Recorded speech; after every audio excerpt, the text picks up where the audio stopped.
मैं हिंदू हूं, मैं महान हूं। हमारी संघर्षशीलता। मैं हिंदू हूं, मैं महान हूं, क्योंकि मेरी आत्मा की गहराइयों में संघर्ष में साधना, कष्ट में करुणा और विपत्ति में विजय का संकल्प बसता था। वेदों के यज्ञ, उपनिषदों के आत्मसंघर्ष, पुराणों की कथाओं में राक्षसी प्रवृत्तियों से टकराते देव और इतिहास के युद्ध क्षेत्र में खड़े भारत के वीर मेरी संस्कृति की संघर्षशील आत्मा के प्रतीक थे।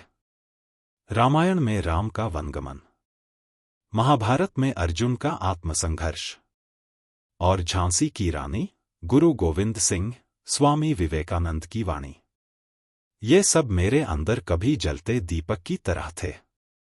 जब ऋषियों ने कहा, नायमात्मा बलहीनेन लभ्य, यह आत्मा निर्बल से प्राप्त नहीं होती।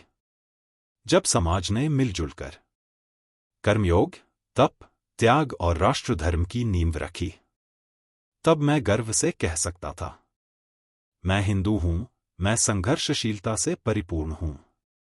आज क्या आज मैं सुविधा, भोग और दिखावे की संस्कृति में अपनी संघर्ष की चेतना को खोता नहीं जा रहा? क्या मैं संघर्ष के स्थान पर समझौता और धर्म के स्थान पर डर को चुन रहा हूं? क्या मैं इतिहास से प्रेरणा लेने के बजाय उसे भूलने की भूल नहीं कर रहा? तुलनात्मक दृष्टि। क्या मैं देख नहीं पा रहा कि मुसलमान समाज जिहाद को भी आत्मरक्षा का संघर्ष मानता है? सिख समाज में शस्त्र और शास्त्र का संतुलन साधा गया है। ईसाई समाज में भी क्रॉस, कष्ट और बलिदान का प्रतीक बन गया है। बौद्ध और जैन परंपराएं भीतर के विकारों से संघर्ष को प्रधान मानती हैं।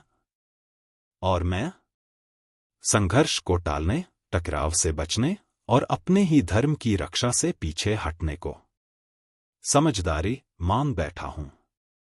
आह्वान। क्या मुझे अब अपने भीतर के योद्धा को फिर से जागृत नहीं करना चाहिए? क्या मुझे फिर से धैर्य, साहस, तप और आत्मबल को अपने आचरण, विचार और व्यवहार में प्रतिष्ठित नहीं करना चाहिए? जब तक मैं संघर्षशीलता को कर्म का अंग नहीं मानता, तब तक मैं हिंदू हूं, मैं महान हूं सिर्फ एक अधूरी घोषणा है। निष्कर्ष।